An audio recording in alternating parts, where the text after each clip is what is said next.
today I'll be fitting the last wall log onto the cabin.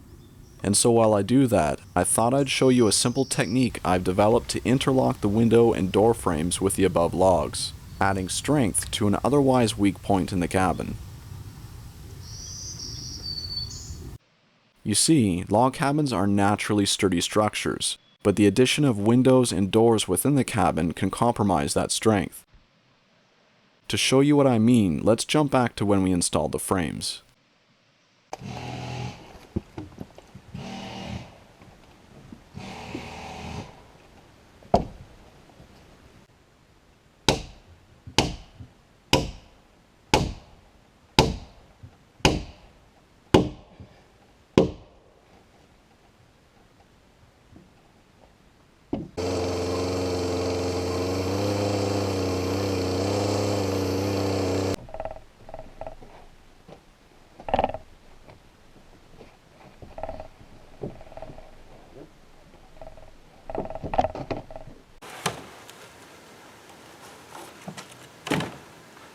In?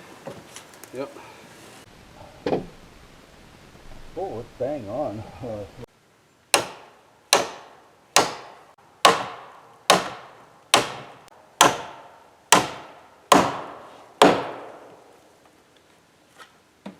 After nailing the frames down, we fastened the splines to their sides so that we could interlock the log ends with them.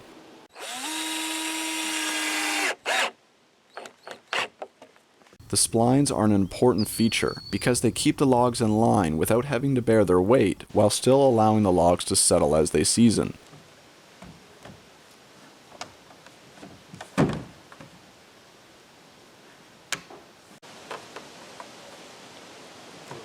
Okay, mine's on.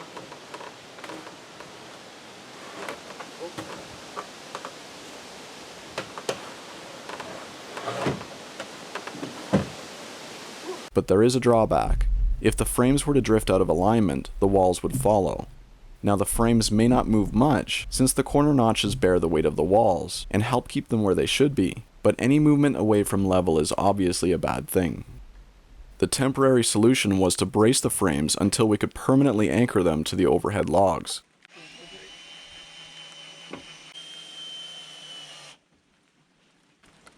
But then we ran into another dilemma. The obvious method for anchoring the frames is just to nail or bolt them to the above log, but it is commonly advised not to rest a log directly against the top of a frame, which sort of rules out bolting or nailing them together. That's because as the cabin settles, the weight of the above log could press down on the frame and warp it out of shape. This could result in cracked windows or doors that won't open properly. To prevent this from happening, it's suggested that a small gap be left above each frame. Eventually, the gap would be stuffed with insulation and cladded over. However, I was never a big fan of that method, because the gap makes it hard to properly secure the frame to anything. I figured there had to be a better way to fasten the frames to the overhead logs, while still allowing room for settling. But how could that be done without a gap? That's when I decided to extend the splines to the top of the frames as well. Now all I had to do was cut a slot into the underside of the overhead log, just big enough to fit snugly over the spline.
I made sure to cut the slot deep enough to allow for settling.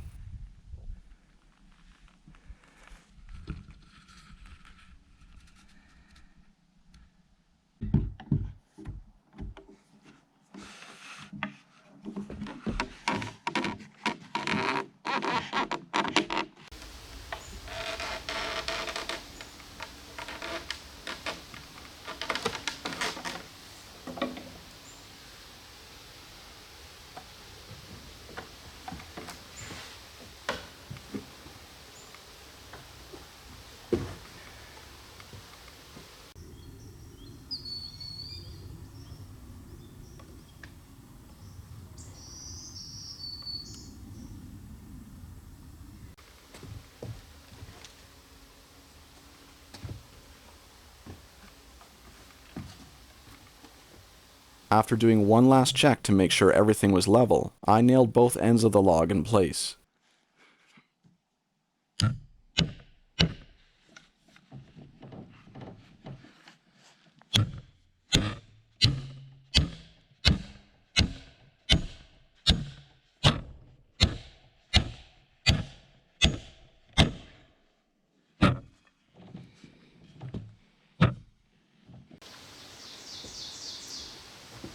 The doorway is now secured, and the braces can finally be removed.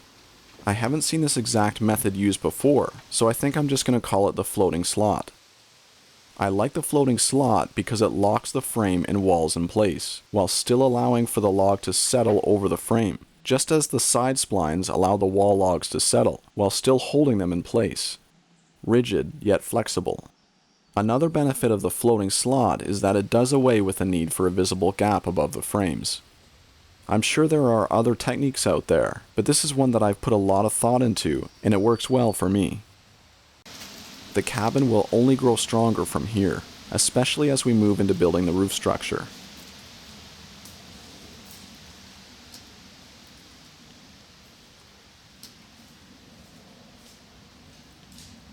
After laying the last wall log, it was time for a hike through the woods.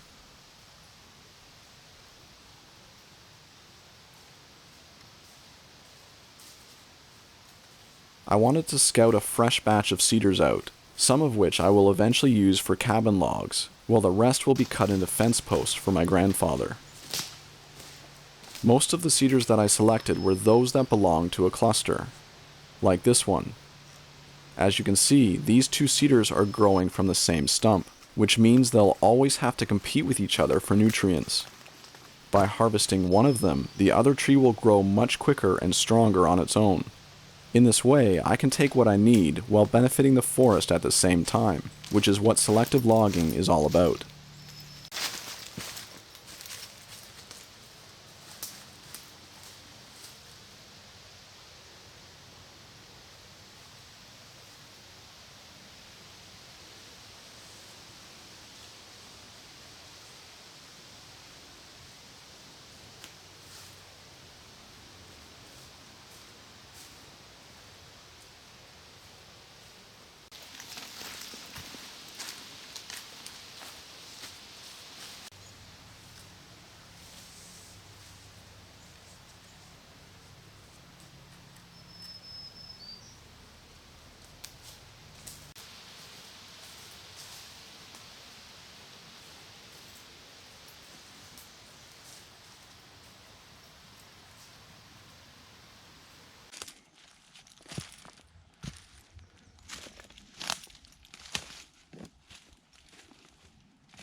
Well, I have to say it's been a beautiful day out here in the bush.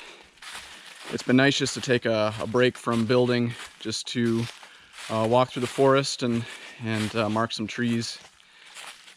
And so I've enjoyed myself so much actually that I'm a bit late getting back. So the sun is setting It'll be up for another hour or so, but unfortunately it gets dark first here in the cedar bush. And so once the sun goes down below the horizon, it will be pitch black in here. So I'm just making my way back now.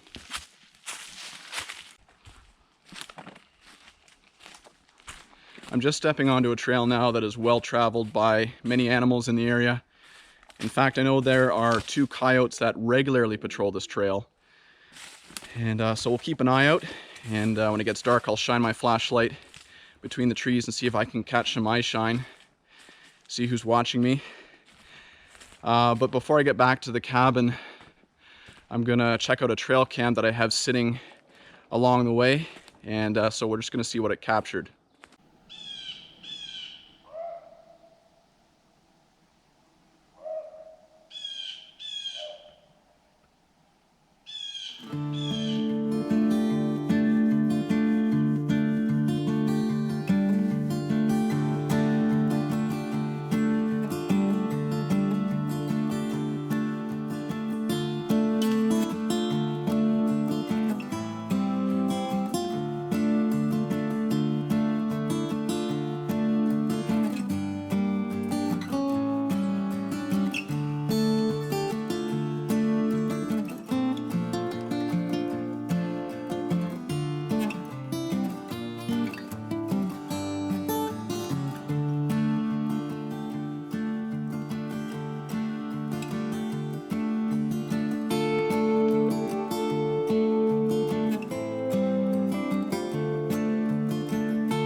The flashlight I've been using this episode is the ThruNite T1. Now just so you know, this episode is sponsored by ThruNite. About a month ago, they sent me the T1 to try out, and I've been putting it to good use ever since. Although the T1 is the size of a keychain flashlight, it actually exceeds most heavy-duty flashlights in brightness. For example, most security flashlights found in box stores max out at around 600 to 800 lumens. That's because they use cheaper batteries and cheaper LEDs, so they can sell them for cheaper prices. The T1 on the other hand maxes out at 1500 lumens because it uses a higher quality LED with a high capacity battery. Although this lithium-ion battery is tiny, it packs a real punch at 1100 milliamp hours. But even with its high output, it can run the T1 on high for 1 hour and 20 minutes before needing a recharge, which can be easily done via the T1's built-in micro USB port. And as standard with all through-night flashlights, it's impact resistant and waterproof. If you'd like to check out the T1 for yourself, I'll leave a link in the description below.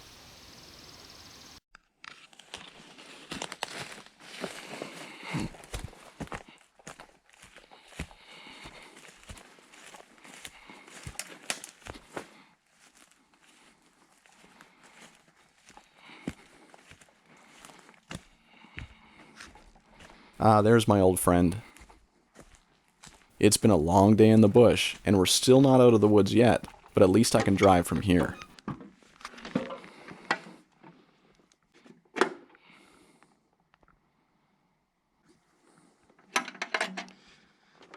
By the way, I'd like to say a special thank you to those who purchased a t-shirt, hoodie, mug, or whatever from the Outsider store last week.